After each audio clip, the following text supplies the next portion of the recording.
coisa maravilhosa nós estarmos aqui na casa do Senhor e podermos compartilhar a palavra de Deus, queridos. Eu quero falar para os irmãos que nesta noite Deus tem para mim e para você uma palavra de ensino, uma palavra de exortação e uma revelação para a sua vida. Então, você pode sair daqui hoje só com a palavra de ensino. Você pode sair daqui hoje só com a exortação.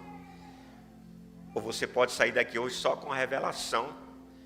Ou você pode se alimentar e sair daqui hoje mudado, transformado, com aquilo que Deus quer falar com todos nós nesta noite.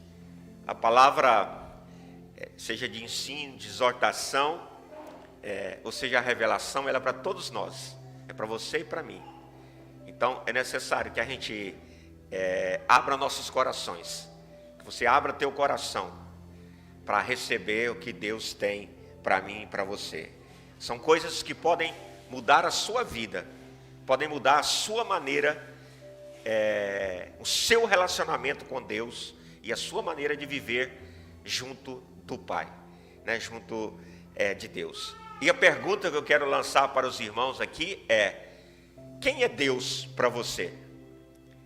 Deus é Deus? Deus é Senhor? Ou Deus é Pai? Ao longo da pregação, ao longo da ministração, você vai descobrir, na verdade, quem é Deus para você. A forma que você está se relacionando com Ele, você vai descobrir o que Ele realmente é para você. Eu quero te dizer que Ele é muito mais do que eu e você possamos imaginar. Ele tem muito mais para mim e para você que nós possamos imaginar. E às vezes, querido, Deus não é limitado. A Bíblia fala da multiforme sabedoria de Deus. Há muitas formas da sabedoria de Deus. Então nós precisamos, irmãos, tomar posse das promessas do Senhor, tomar posse das orientações que o Senhor tem, e até mesmo, querido, da exortação que o Senhor tem a nos fazer, porque quando Deus nos exorta, Ele nos exorta porque Ele nos ama. Ele quer que nós não venhamos tropeçar, Ele quer que nós venhamos sermos abençoados. O nosso Deus, querido, é um Deus de amor. Se Ele é um Deus de amor, tudo que Ele faz por amor. Então, é desejo de Deus que nós recebemos todas as bênçãos, né, que Ele tem para nós, em todas as áreas da nossa vida. Então, é isso que Deus quer. E claro, a principal dela é ir morar no céu. Mas como Deus tem falado conosco aqui, se você quiser só ir morar no céu, tá bom demais, não é? Mas Ele tem mais. A Bíblia diz assim, queridos, em Provérbio 9, verso 10, na versão ACF: o temor do Senhor é o princípio da sabedoria. Aí depois ele vem, olha só, depois Davi: e o conhecimento do santo, a prudência. Ou seja, o conhecimento do santo é princípio de prudência. Então, queridos, sempre que na Bíblia aparecer a palavra conhecimento, nós precisamos discernir, entender o que Deus está dizendo. Porque muitos leem, quando aparece a palavra conhecimento, e tentam passar para a gente que o conhecimento é o conhecimento teórico de Deus. E você, algumas formas que nós podemos entender. Quando você vai no original, você vê que as palavras são diferentes. A tradução é a mesma, conhecimento, mas a palavra é diferente. Nós não vamos entrar nisso hoje, porque isso não ia dispersar um pouco os irmãos. Mas veja a palavra que está junto da palavra conhecimento, para você ter entendimento e discernimento e não ser enganado. Aqui está dizendo: o conhecimento do santo é o princípio de prudência. Aqui não está dizendo só o conhecimento teórico, está dizendo o conhecimento do santo, do sagrado, da santidade de Deus, nos traz prudência.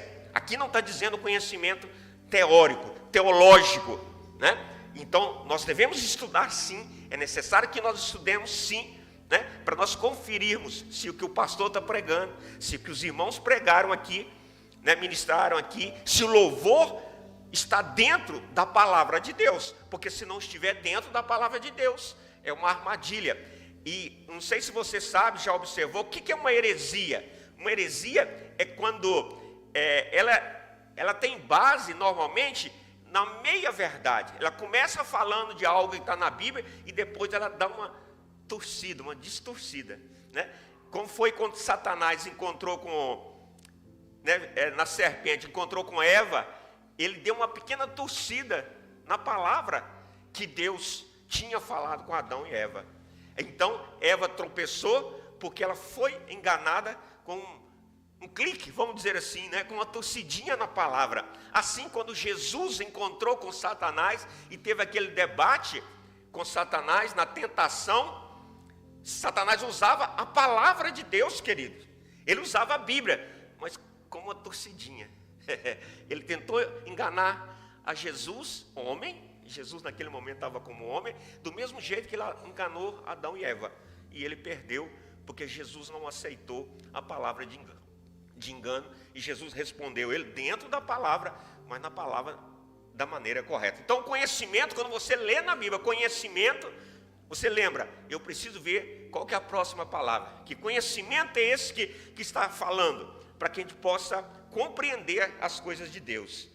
Olha só, 2 Pedro 2, no verso 20, também na versão ACF, diz assim: portanto, se depois de terem escapado das corrupções deste mundo, agora vem outra palavra, conhecimento, pelo conhecimento do Senhor e Salvador Jesus Cristo, forem outra vez envolvidos nelas e vencidos, tornou-se o último estado pior do que o primeiro.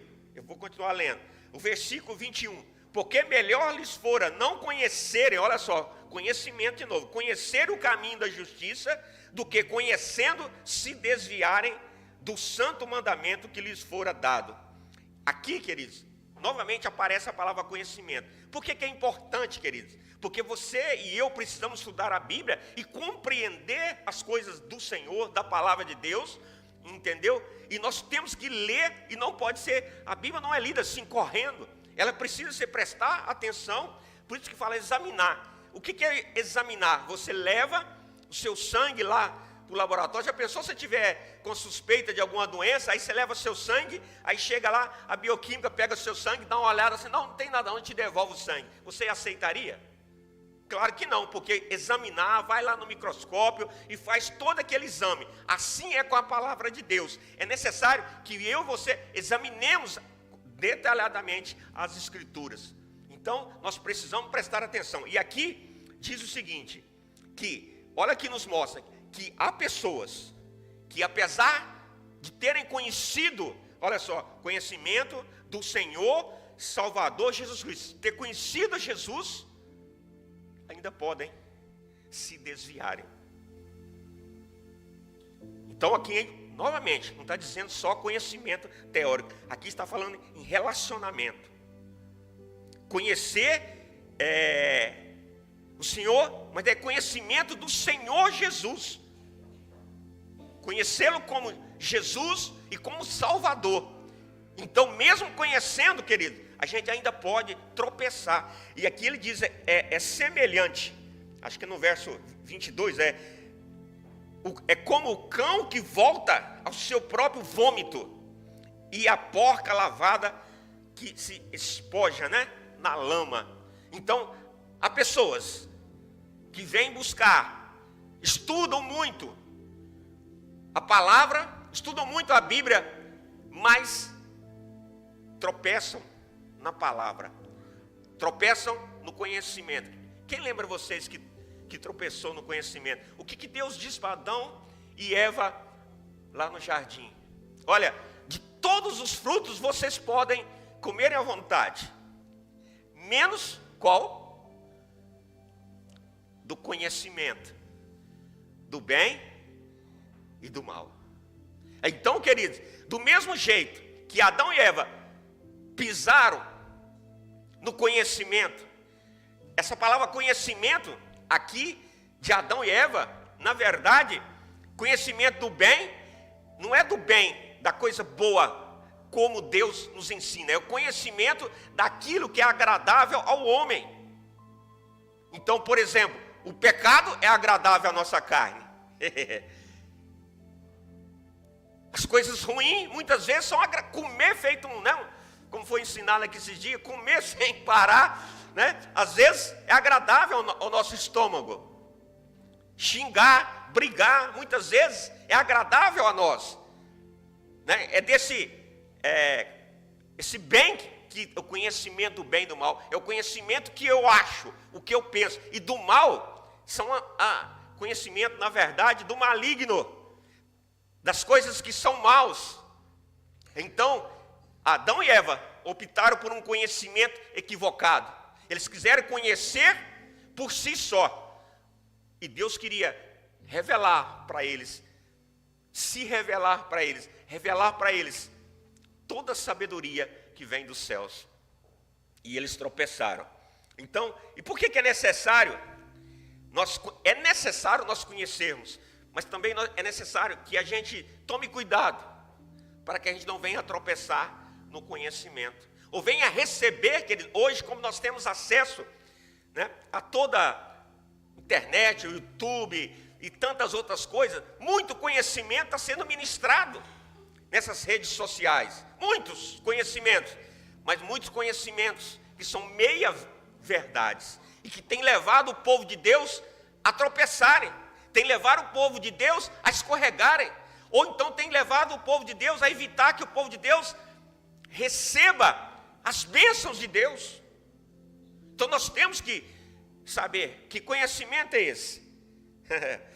Oséias 6, verso 3, você conhece, diz assim: conheçamos e prossigamos em conhecer ao Senhor. Então nós precisamos buscar sim o conhecimento. Mas esse conhecimento aqui, né, algumas vezes há várias passagens que falam do conhecimento por experiências. Outras vezes fala do conhecimento com conhecer é ter um relacionamento com Deus, não é decorar a Bíblia, não é decorar os versículos, é ter um relacionamento com Deus, é ter experiências com Deus. O próprio Jesus nos ensinou que aquele que conhece a palavra, mas não a pratica, é parecido com aquele que constrói uma casa sobre areia. Então nós precisamos ter conhecimento.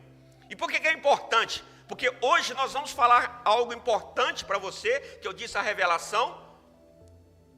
Nós vamos falar de conhecimento, mas da maneira que Deus quer ser conhecido por nós. Olha só, outra coisa, queridos, que são pedras, tem sido pedra de tropeço agora. As pessoas que estão lá fora, a Bíblia diz que o inimigo das nossas almas, o Deus desse século, ele cega o entendimento das pessoas. Então as pessoas estão cegas do entendimento, não conseguem se relacionar com Deus, porque estão cegas. O diabo, o inimigo das nossas almas, a Bíblia diz, o Deus desse século, ele cega o entendimento das pessoas. Mas nós estamos dentro da casa do Senhor, e nós estamos buscando conhecer o Senhor, mas nós temos que tomar esse cuidado na interpretação, na busca desse conhecimento, para não tornar para nós pedra de tropeço, para nós não sermos, às vezes nós estamos numa situação e não entendemos, por que minha vida não mudou? Por que as bênçãos não chegam na minha casa? Por que as bênçãos não chegam no meu lar? Por que as bênçãos não chegaram ainda na minha vida financeira, na minha família, nos meus filhos, na saúde?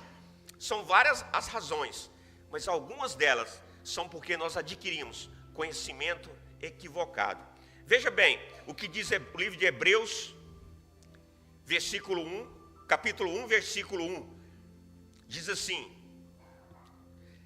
havendo Deus antigamente falado muitas vezes e de muitas maneiras aos pais pelos profetas, a nós falou nesses últimos dias pelo Filho.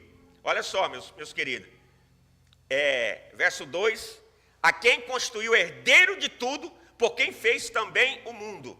Olha só, uma confirmação disso, já vou explicar. Lucas 16, a lei e os profetas profetizaram até João. Dessa época em diante, estão sendo pregadas as boas novas do reino de Deus, e todos tentam conquistar, acha que é na versão ARA, sua entrada no reino. O que está dizendo aqui, queridos? O que a palavra nos ensina? E é necessário que você preste atenção nessa instrução. O que está dizendo aqui, queridos, que o Antigo Testamento, ou seja, os profetas, a lei, se refere à lei de Moisés, eles profetizaram até João, e de João para cá, o que nós temos que andar é segundo o Evangelho, segundo o que Jesus nos ensinou, e segundo o que os apóstolos nos ensinaram. Então, por que isso é importante? Porque muitas pessoas têm firmado o seu conhecimento, as suas doutrinas bíblicas no Antigo Testamento. E muitas dessas doutrinas do Antigo Testamento, elas não foram recebidas no Novo Testamento. E as pessoas começam a tropeçar. Vou dar um exemplo, vou ser claro para os irmãos. Tem pessoas que adotaram a Jeová, vamos dizer assim, como o único Deus. Não receberam a Jesus, não fazem transfusão de sangue. Então, essas pessoas estão vivendo, querido, com base no Antigo Testamento, como que revelou os profetas, com aquilo que revelou a lei. Eles não estão firmando a sua doutrina, a sua fé no Novo Testamento, no que disse Jesus, no que ensinou, no que nos instruiu os apóstolos. E isso é pedra de tropeço, porque aqui nós acabamos de ler, não é? Que agora a revelação vem por Jesus. Então nós temos que tomar cuidado, queridos, para nós não firmarmos as nossas doutrinas, para nós não firmarmos nosso conhecimento da palavra em cima de doutrinas que não foram recebidas por Jesus e pelos apóstolos. Tem pessoas, por exemplo, fazendo caridade e achando que é a caridade que vai levar para o céu. E a Bíblia nos mostra, né, que não é a caridade que nos leva para o céu. É o sangue de Jesus que perdoa os nossos pecados. A morte e ressurreição de Jesus que vai nos levar para o céu, querido. Então, se você faz caridade achando que vai para o céu, mas não recebe a Jesus, então você corre o risco de não ir para o céu. Você tem uma vida tranquila aqui, que você está sendo caridoso, mas não ir para o céu. E se você está buscando a Jeová como único Deus, esquece que agora o Senhor é Jesus, que Deus passou o reino para Jesus, você corre o risco, eu corro o risco de tropeçarmos e de ficar, e Jesus buscar a sua igreja e nós tropeçarmos. Olha o que Paulo disse em 1 Coríntios capítulo 3, versão ACF, verso 10. Segundo a graça que me foi dada, pus eu, como sábio arquiteto, o fundamento, e outro edifica sobre ele. Mas veja como cada um edifica sobre ele. Porque ninguém, olha só o que Paulo está dizendo, querido, ninguém pode pôr outro fundamento além do que está posto, que é Jesus Cristo. Então, queridos, cuidado com o que você está ouvindo na internet. Cuidado com o que você está buscando na internet. Cuidado com as suas interpretações bíblicas. Porque se você ou eu estivermos colocando outro fundamento que não é Jesus, ou se nós edificamos a nossa doutrina, que não foi da forma que os apóstolos edificaram, construíram, nós estamos colocando por cima, nós estamos fazendo uma construção que vai cair. Nós estamos fazendo uma construção sobre algo podre.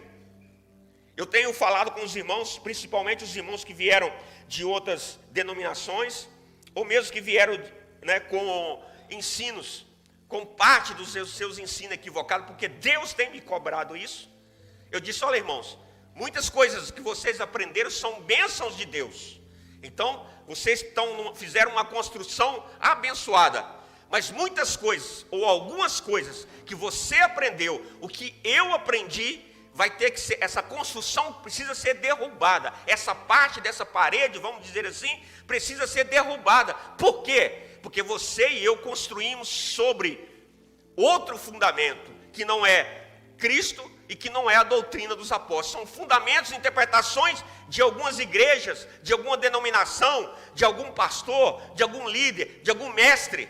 Então, querido, eu falo por mim, queridos, eu fui alicerçado, tive um discipulador, uma bênção de Deus. Então, eu passei um período muito difícil, né? E nesse período difícil eu quis sair dessa denominação, mas Deus tirou alguém lá dos Estados Unidos, queridos, um pastor dos Estados Unidos, enviou para uma cidade interior de São Paulo, para nos ajudar nessa base, nesse fundamento da palavra de Deus.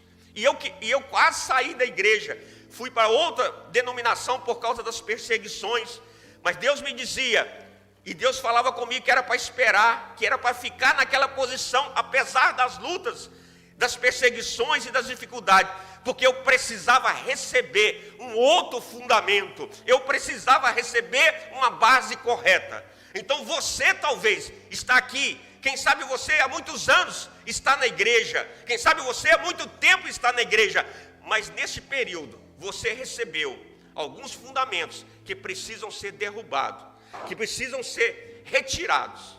Então nesta noite, querido, nós vamos trazer aqui um fundamento novo para você. Na verdade não é novo, você precisa abrir teu coração e receber, porque não ponha outro fundamento. Então Deus tem cobrado, e eu, queridos, aprendi um fundamento básico, só que no meio desse fundamento, eu aprendi um outro fundamento, e quando você aprende um fundamento, uma base equivocada, você começa a procurar na Bíblia, e você começa a construir, em cima desse fundamento equivocado, um edifício alto, e Deus tentava tirar esse edifício alto, do que eu mesmo construí sobre esse fundamento, e eu não aceitava, eu resistia ao que Deus estava falando comigo, e Deus tentava me mostrar que aquelas outras bases estavam de acordo, mas que esta base, que eu mesmo construí um edifício alto sobre ela, estava equivocado, mas eu não aceitava.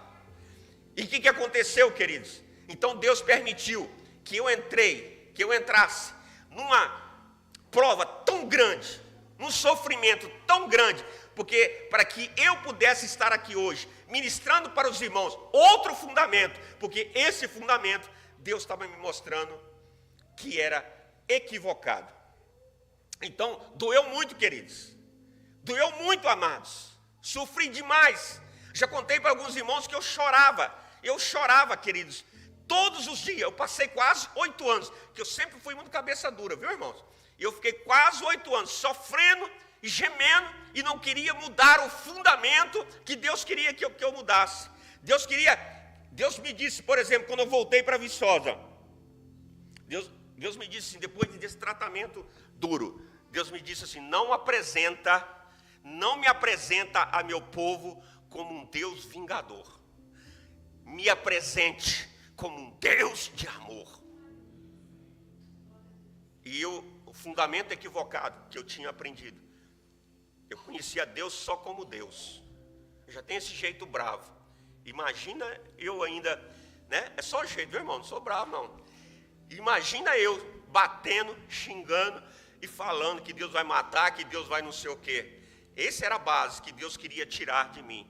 Deus queria que eu conhecesse a Ele verdadeiramente. O nosso Deus, querido, um dia vai ser o Deus de juízo, mas hoje, Jesus e o Senhor é Deus de amor, é Deus que perdoa, é Deus que ama. Um dia vai ser o dia do juízo, para aqueles que não ouviram a palavra, para aqueles que não atenderam ao chamado, mas hoje nosso Deus é Deus de amor. E sobre isso, queridos, eu queria que os irmãos, olha só, e nesse versículo, nessa passagem que eu estou lendo aqui ainda, queridos, tem uma coisa interessante, olha só, no verso 14, nós estamos falando, 1 Coríntios capítulo 3, verso 14, se a obra que alguém edificou, nessa parte, permanecer, receberá galardão ou recompensa. Verso 15, se a obra que alguém fez, né, se queimar, sofrerá detrimento. Então, queridos, a obra que nós estamos construindo, essa obra aqui de Paulo Acândio, por exemplo, e as obras que cada líder está edificando, que você edifica, que nós edificamos, essa obra vai ser provada por Deus, pelo fogo. Se permanecer, ou seja, o que é ser provado pelo fogo? Ver se foi feito com amor. Ver se foi feito, por exemplo, se eu estou fazendo essa obra para aparecer, né? Estou me achando. Deus conhece, vai provar esta obra.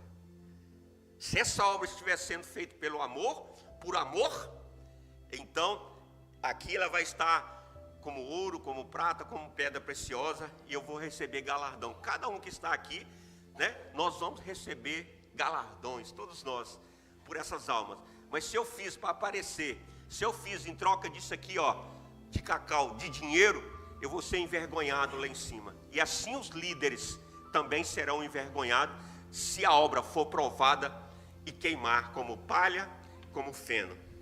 É a Bíblia que diz, querido. São esses versículos que diz. Não sou eu. Então, queridos, amados, nós precisamos tomar cuidado com as heresias que estão sendo pregadas, querido.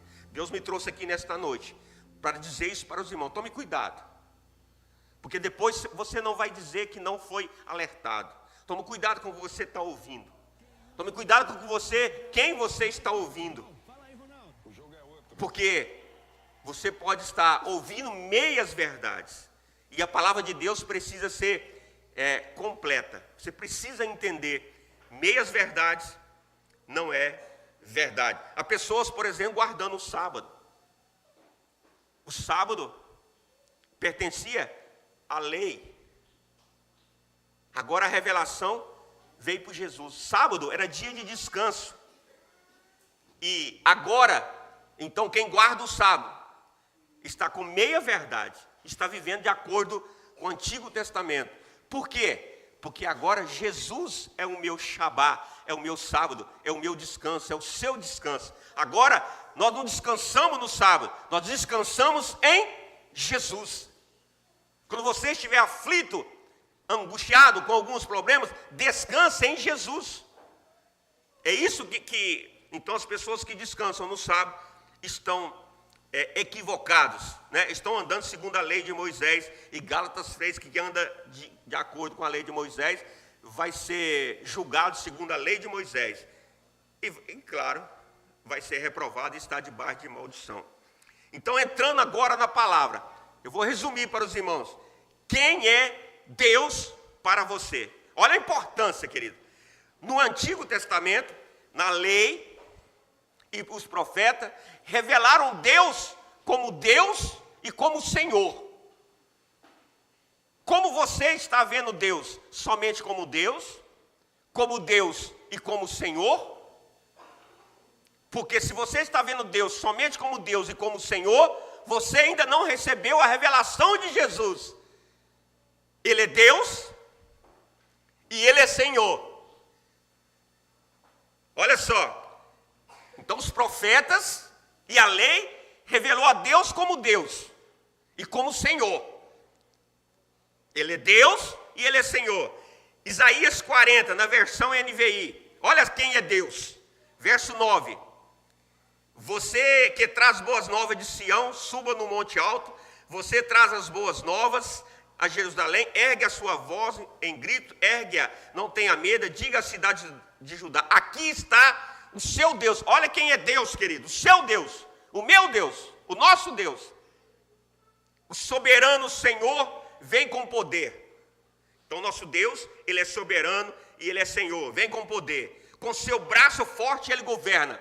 O nosso Deus, o Deus que foi revelado no Antigo Testamento pelos profetas, aqui o profeta Isaías, e pela lei, Ele governa com o braço forte. A sua recompensa está com Ele e o seu galardão o acompanha. Olha o poder de Deus, o verso 12. Quem mediu as águas com a concha da mão? Está dizendo, simbologicamente, que o nosso Deus é tão grande, o nosso Deus é tão poderoso, que Ele pode medir as águas com isso aqui, com a mão dele. Isso que está dizendo. Com a palma definiu os limites dos céus. Também Ele pode medir os limites dos céus. E você vai vendo aqui nos versículos, que diz, querido, que Ele conhece todas as estrelas. Você sabe que existe bilhões de estrelas, pelo nome. Esse é o nosso Deus Todo-Poderoso. Olha só, verso 17. Diante dele todas as nações são como nada. Para ele são sem valor e menos que nada. As nações inteiras, pensa num país poderoso, na China, Estados Unidos, Rússia, pensa num país poderoso. Aqui está dizendo que as nações para nosso Deus é como nada. O Deus que você serve é como nada.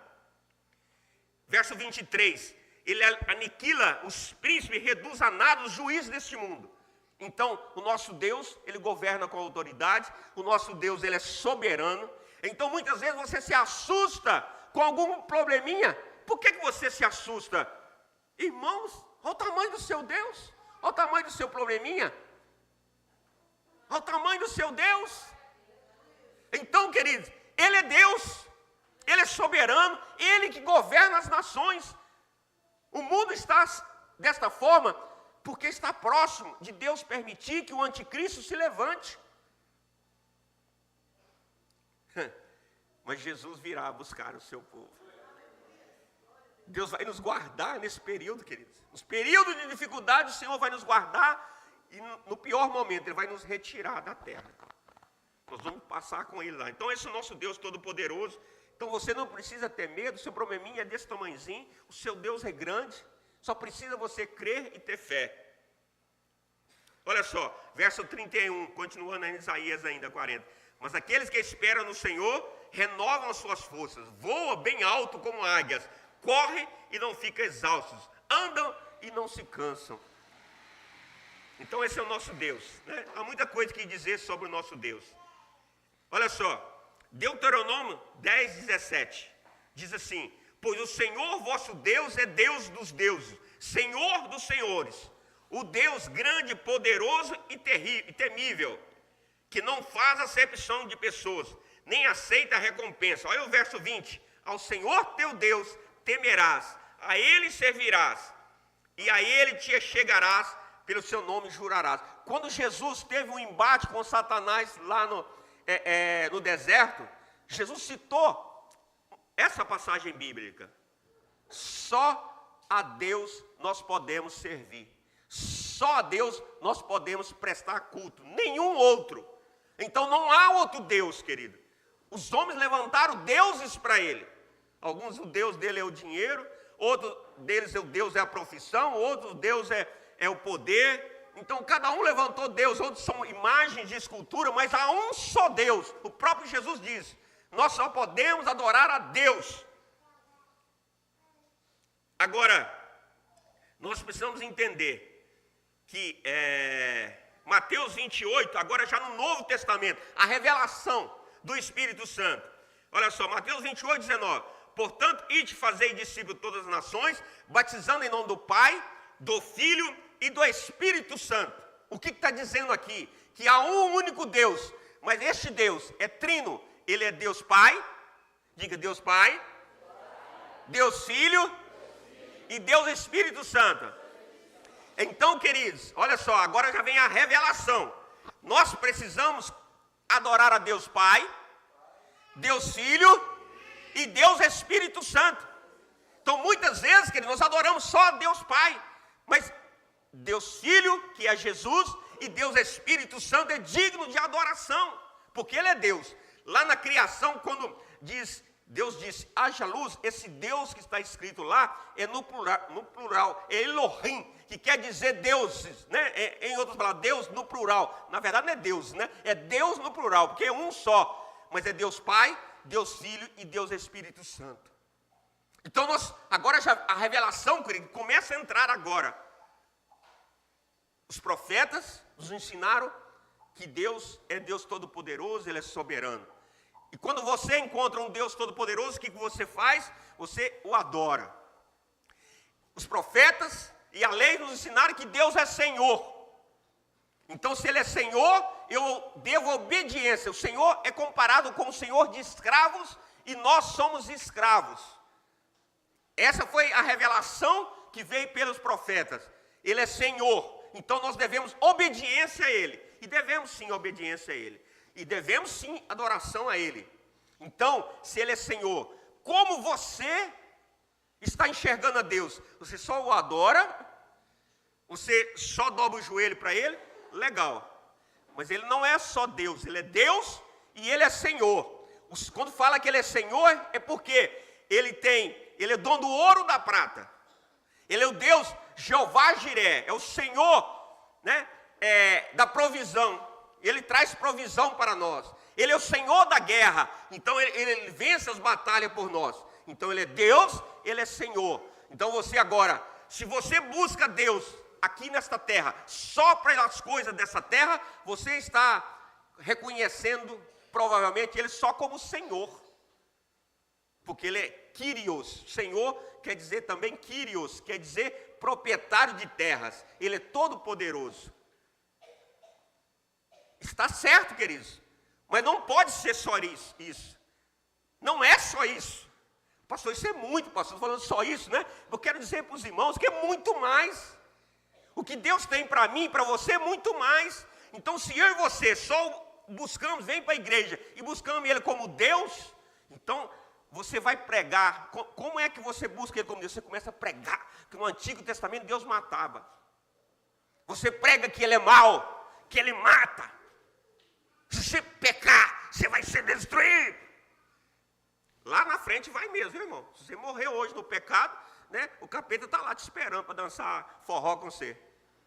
Mas veja bem, né?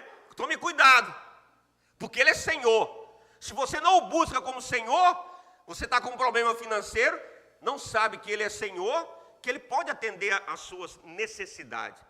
E tem lugar que as pessoas só ensinam que Ele é Senhor. Aí todo culto, você vai dar uma oferta de 10 mil reais, você vai dar uma oferta de 1.000 reais, só busca Ele como Senhor, para resolver os problemas do dia a dia, e Ele resolve, e Ele é Deus, Ele é soberano. Mas Jesus o revelou de uma outra forma para nós, não de uma outra forma, completou isso. Ele continua sendo Deus, Ele continua sendo Senhor. Só que agora Jesus vem e diz assim, Mateus 28, 19. Portanto, isso, né? Fazer discípulos em todas as nações, batizando em nome do Pai. Do Pai. Agora, Jesus nos revela Ele como Pai, filhos. Oh, glória. Olha como já muda. Ele é Deus, Ele é Senhor, mas também Ele é teu Pai. Ô, irmãos, por favor, queridos, esta é a revelação, queridos, que Jesus nos trouxe, que Ele é Deus, Ele é Senhor, mas Ele é teu Pai. Olha só, Mateus 6, verso 9, portanto, orais assim, Pai nosso, meu Pai, teu Pai, querido, Ele é Pai nosso. Pai é aquele que cuida. Pai é aquele que ama incondicionalmente. Pai, queridos, oh, meus filhos, Pai é aquele que nunca esquece de você. Esse é o nosso Pai do céu. Porque a Bíblia diz, mesmo que a tua mãe que amamenta te abandonar, Ele jamais vai se esquecer de você, jamais vai te abandonar. Ele não, eu e você que podemos abandoná-lo, Ele não. Ele é Pai nosso, queridos. E o Pai é aquele que cuida, é aquele que pega no colo quando a gente está passando dificuldade. O Pai é aquele, irmãos, que nos instrui, que puxa nossas orelhas quando for necessário.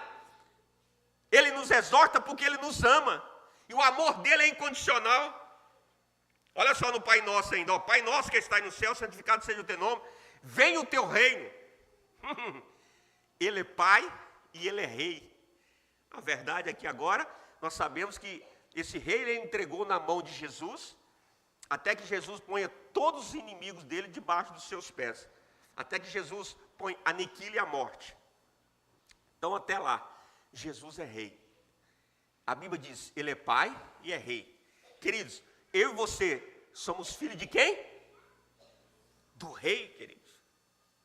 Se você e eu somos filhos do Rei, mas por que, irmão, por que você vive assim?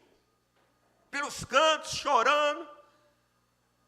Você tem um pai que te consola, um pai que cuida de você. Você tem um pai todo poderoso, Ele é rei. Aí você anda aí, ó vida, ó céu, ó irmão, o seu pai é rei. E Jesus é Rei dos Reis, Ele reina. Quem reina hoje é Jesus. Olha a revelação, querido. Jesus se revelou que Ele é Rei, que o nosso Rei é Pai, você é filho do Rei. A Bíblia diz que nós somos co-herdeiro com Jesus, ou seja, nós vamos herdar com Jesus.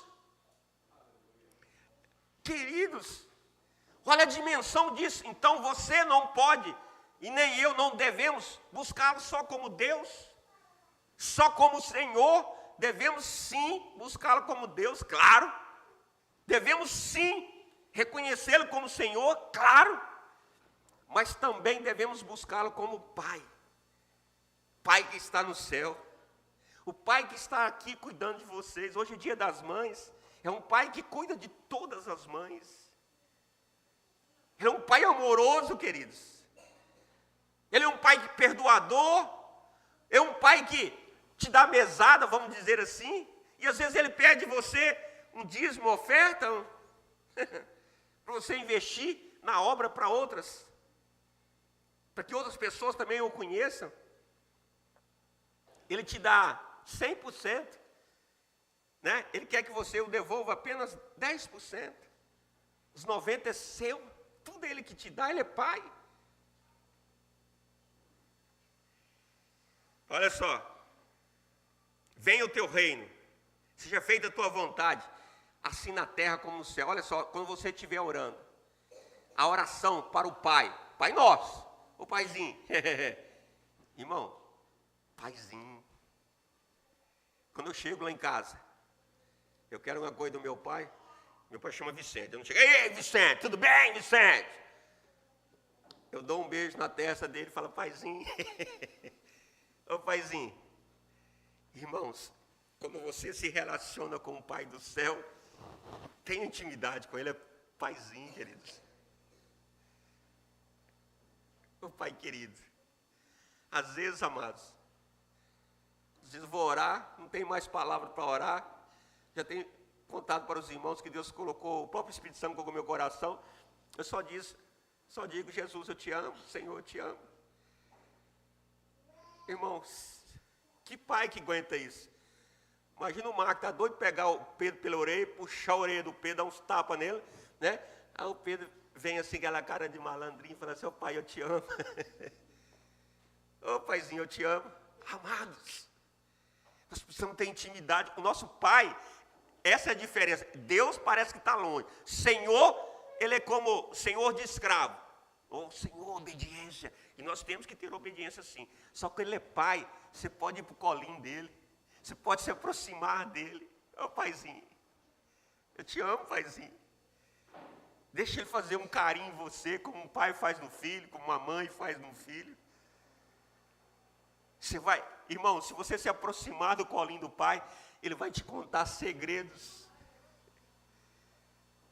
Lembra de Abraão? O que Ele disse de Abraão? Faria eu alguma coisa sem revelar meu servo, né? Na verdade, meu filho Abraão.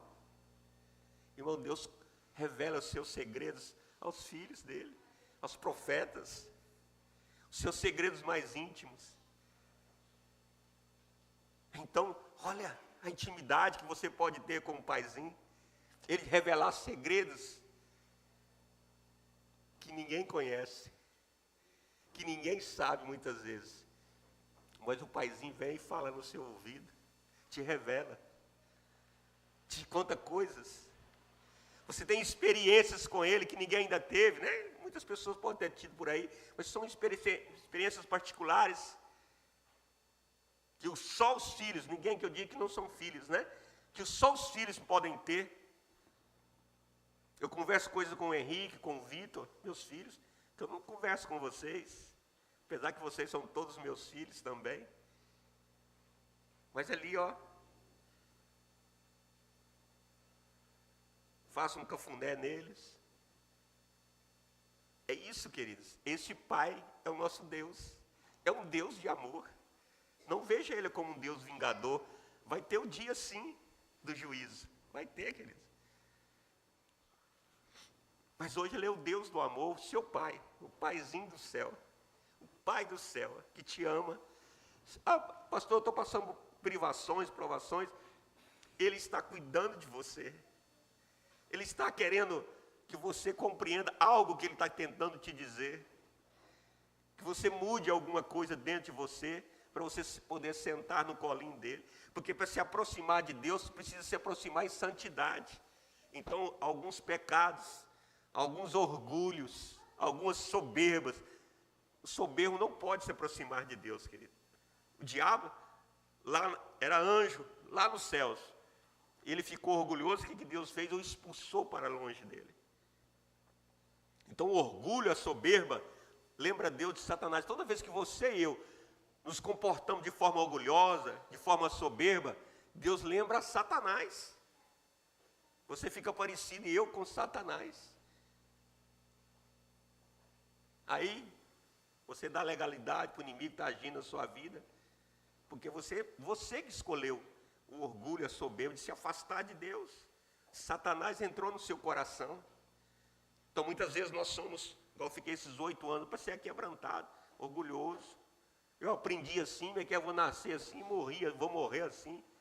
Gabrielão não queria aceitar o que Deus queria me ensinar. Então, nós precisamos descer, queridos.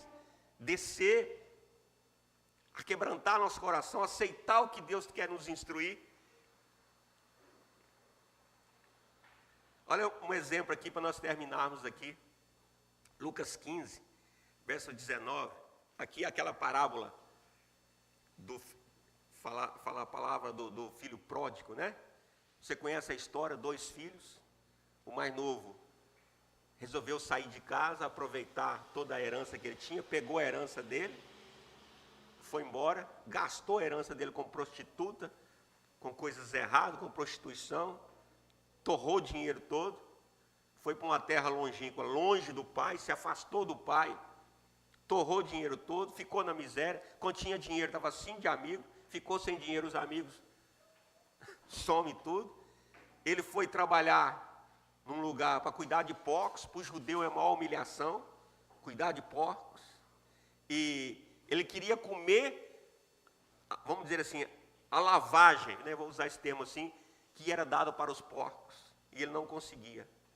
Aí, esse filho mais novo, um dia, ele disse assim: vou voltar para a casa do meu pai. Olha, irmão, eu vou voltar para a casa do meu pai. Ele disse, no verso 19, já não sou digno de ser chamado teu filho. Ele ia dizer isso para o pai. Faze-me como um dos seus empregados. Irmãos, olha que revelação tremenda. Algumas pessoas estão na casa do pai, mas não estão vivendo como filho.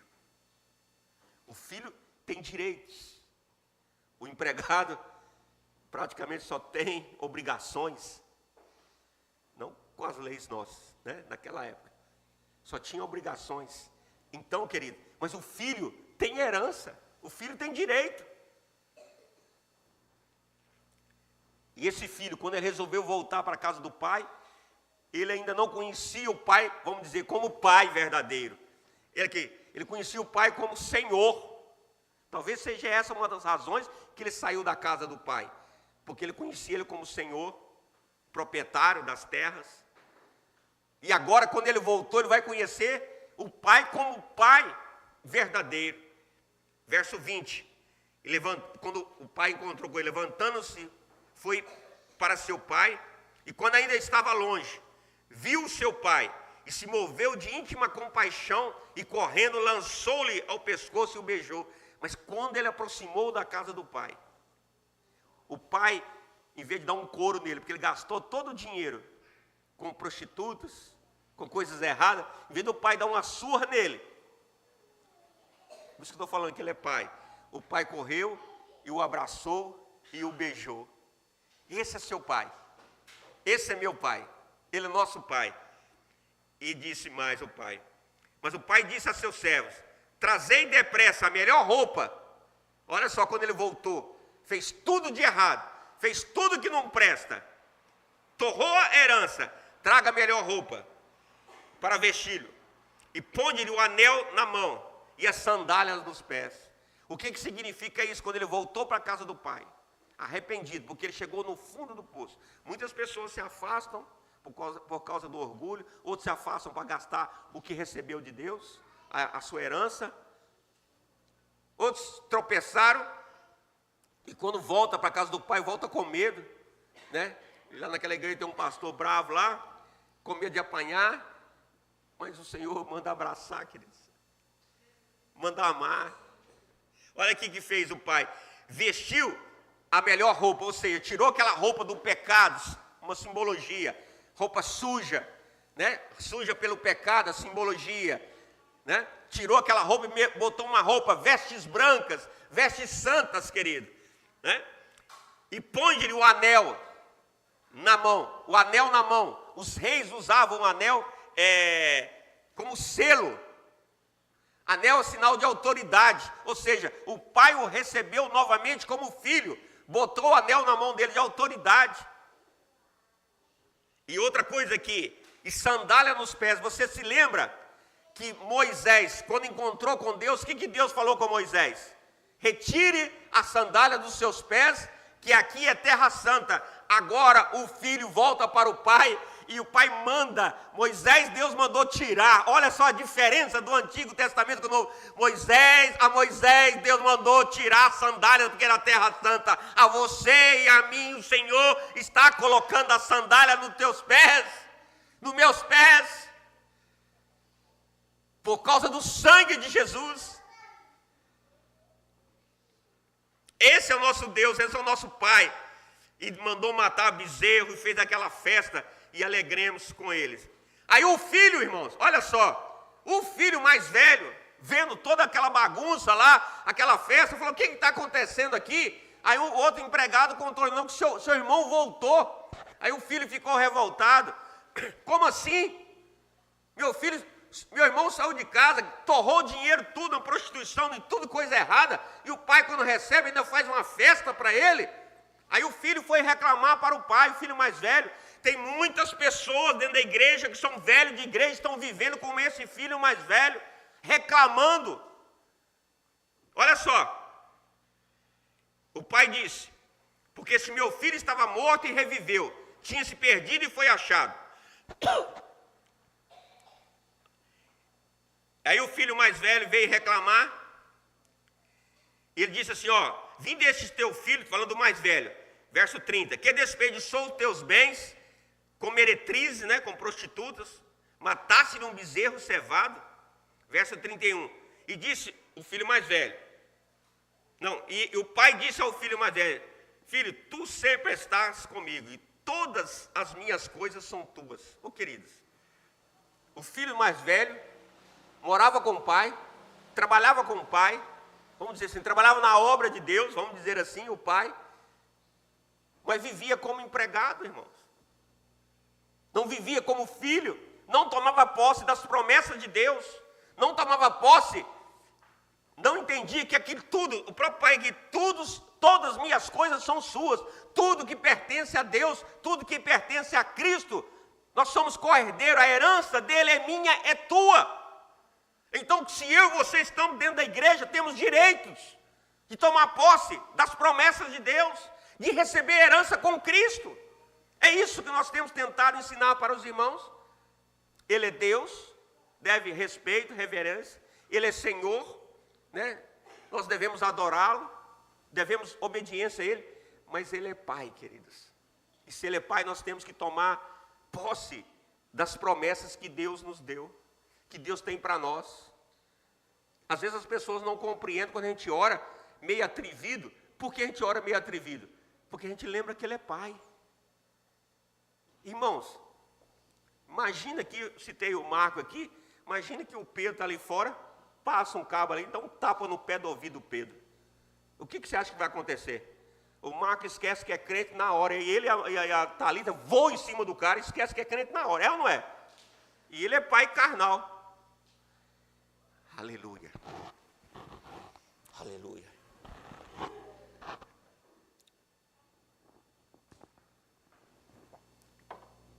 E quando alguém toca em você, Quando alguém toca em você, e você tem a Deus como Pai, o que você acha? O que você acha que pode acontecer com essa pessoa que toca em você? Irmãos, quando eu falei de Abraão, Deus falou, Abraão foi até o reino, e lá ficou com medo do rei, e ele pegou e falou que a Sara, a esposa dele, era só irmã. O rei tomou a esposa para casar, né, com Sara, para ter Sara como esposa, como mulher. Deus falou para ele assim, ó, botou uma doença nas mulheres todas do reino, e o rei falou, vou te matar em sonho, falou com o rei, porque você está tocando o meu profeta. Chamou Abraão de profeta. Irmãos, imagina o nosso Pai. Deus te guarda, Deus te protege. Não queira isso para as pessoas. Não busque vingança, que Deus não vai te ouvir se você buscar vingança, porque Deus é o nosso vingador. Mas ai daqueles que tocam em nós, tocam em você, você tem a proteção do Pai. Ele pode até permitir por um tempo uma perseguição, ele pode permitir por um tempo que você passe por privações, provações, às vezes você está orgulhoso, você está precisando deixar algum pecado, mas Ele é teu Pai. Ele está esperando que você se arrependa, como esse aqui, cara, esse filho mais novo se arrependeu. Reconheça que você é pecador, vá até Ele, volte para Ele, se arrependa dos seus pecados, que você vai voltar a viver como filho e com um filho que é honrado pelo Pai. Amém, queridos? Nós vamos terminar essa palavra. Espero que você tenha recebido o ensino. Espero que você tenha recebido a exortação também. Mas principalmente, que você saia daqui hoje com essa revelação, que Deus é Pai. A partir de hoje, nas suas orações, busque Ele como Deus, busque Ele como Senhor, mas principalmente, busque Ele como Pai, que cuida do filho, que cuida dos seus filhos, que cuida da sua mãe, sua mãezinha. Mãe, você está preocupada aí com seus filhos, mãe? Por quê, mãe? Você está preocupada com seus filhos? Estão desviados? O pai dele não é presente, mas o Pai do céu está cuidando. Irmãos, o Pai do céu cuida. E no tempo certo, Deus vai trazer ele de volta, vai trazer para a presença dele. Não tem como escapar das mãos de Deus. Viu o tanto que ele é poderoso? Ninguém escapa das mãos de Deus, ninguém. A minha esposa, quando eu vim para a igreja, eu fui primeiro. Minha esposa tem um tio que é padre, família todo mundo católica. Ela disse para mim assim, olha, eu nunca, ela disse dessa forma, eu vou entrar numa igreja de crente. Entrar, né? Não disse que não ia, né? Jamais pensou em né, estar na presença do Senhor. Aí eu entrei numa campanha lá na igreja, em 90 dias. Em 90 dias, ela estava no altar chorando aos pés do Senhor. Esse é o Deus. Deus gosta de gente de coração. Ah, seu marido é coração duro? É desse que Deus gosta. Seu filho é coração duro? É desse que Deus gosta. Esse que é bom. Quanto mais duro você é, né, mais forte é a pancada também, né, querido? Para poder ser quebrado, né? Mas Deus vai aquebrantar e vai trazê-lo para a presença dele. Amém, queridos?